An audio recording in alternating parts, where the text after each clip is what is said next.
Here we come. The scale of this movie is bigger than a lot of the films that I'm used to, and it's really incredible to look around at these like enormous sets, and the locations are just fantastic. The fun thing about Cruella is the sheer number of locations for such a large studio film. We've had 45 different locations, and I think we shot on location for nearly 40 days. It's had a vast scope for us, the amount of sets, the scale of sets. So we've got 96 official dress sets. That volume is like unheard of.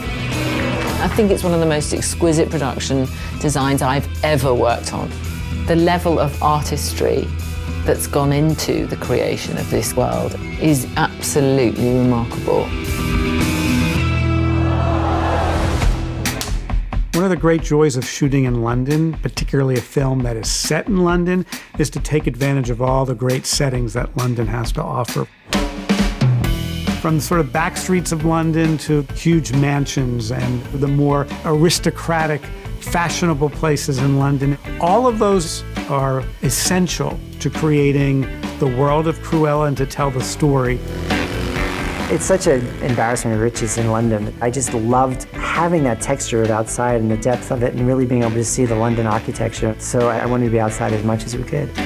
We were looking within the London sort of region for the many locations. Obviously, we're very lucky in this country, and especially around London, to have some fabulous stately homes. One of those is Englefield House, which we used for Hell Hall.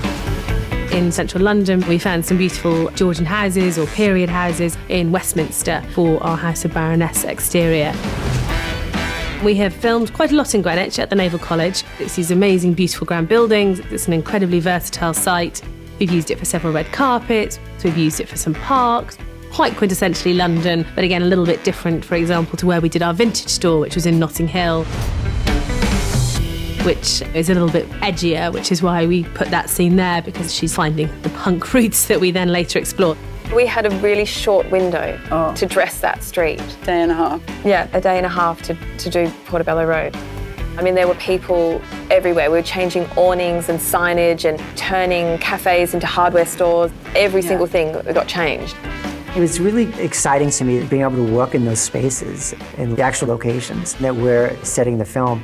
In fact, I think the first shot we did was Horace and Jasper and Estella running out of Liberties and jumping on a bus going down the street with 1970s traffic and the camera chasing them.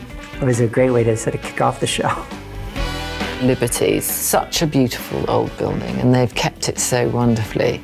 From a personal point of view, it's one of my favourite places. And the Baroness is so rude about it. God, it's all so depressing. I think one of the most exciting moments was we filmed, obviously, outside Liberty's, but then the production recreated the interior at the studio, and it was absolutely gobsmacking. It was spectacular. The most iconic department store in London, and here we are, not in it, yet in it. There was no way we could go into Liberty's and strip out their stock, and it just wasn't going to happen. So we had it 3D scanned, and then we had the whole thing made. So you're absolutely recognisably in Liberty, and we've copied it very faithfully.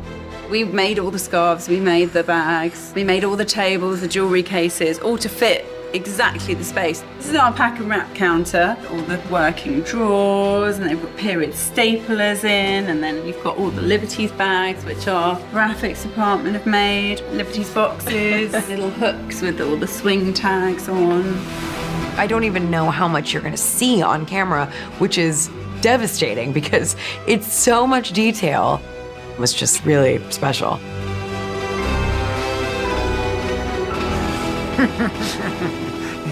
I've actually spent quite a lot of time on the sets just because I wanted to look at all the props, literally every detail.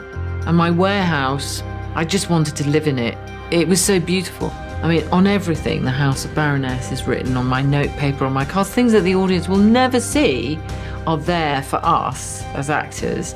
In that set, we pretty much made everything. The couture tables where they cut, the designers' tables that were made, the cases that their pencils came in. Every single thing was bespoke to that warehouse.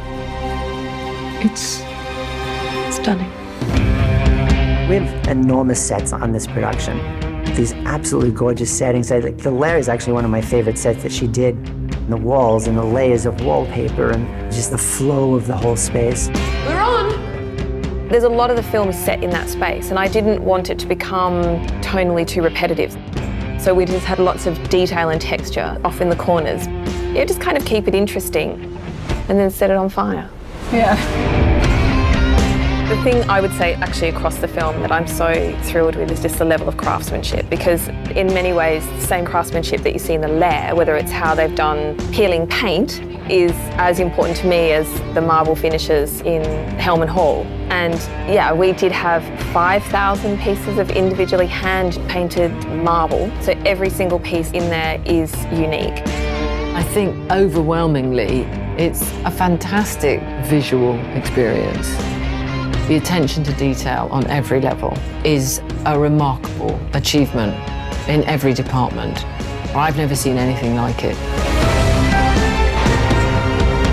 When you walked into the Baroness's warehouse or the lair or the interior of Hellman Hall, it's mind-blowing.